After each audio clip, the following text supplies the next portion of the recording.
Ça. Moïse dont on parle tant là, Moïse n'a jamais été élevé à la cour de Pharaon. Toute l'histoire de Moïse est fausse. Tout ça, c'est la tradition soninké qui nous révèle. Quand vous fouillez la tradition africaine, vous trouvez beaucoup de choses qui sont en Égypte. Donc ça n'existait plus. Abraham, on lui a appelé la circoncision. C'est comme ça la circoncision est entrée chez eux et est passée chez les Arabes.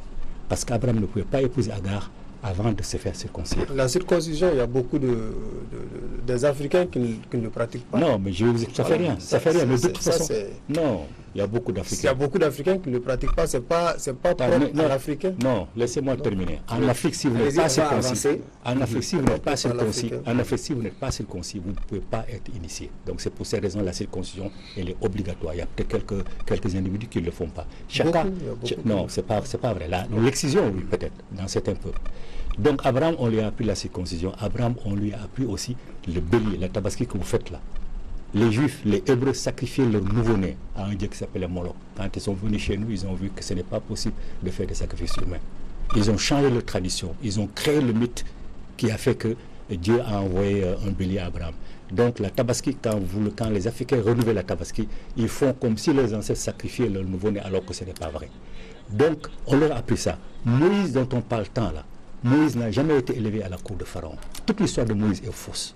Tout est faux. Même les descendants des Hébreux qui ont écrit la Bible reconnaissent aujourd'hui que la Bible est un mauvais récit historique.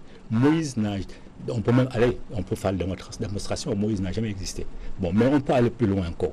Donc tout ce que les Hébreux sont venus, ont appris en Égypte, ils ont essayé de l'appliquer à leur tradition.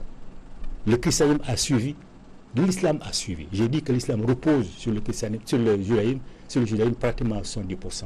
Donc si le Coran, une complémentarité entre la religion, donc si pas que ça se repose sur le judaïsme ou sur le christianisme, ça ne se repose pas là-dessus, c'est parce qu'ils ont les mêmes sources. S'il y a une complémentarité, d'accord? Ils ont les mêmes sources. Voilà. Et si le judaïsme a puisé dans la tradition africaine, ça veut dire que la religion africaine existe et elle est antérieure à toutes les autres religions. Ça n'a pas existé, cette religion africaine. Le judaïsme n'a jamais puisé. Monsieur, on va avancer parce que c'est très intéressant, mais nous arrivons à la fin, l'heure est passée.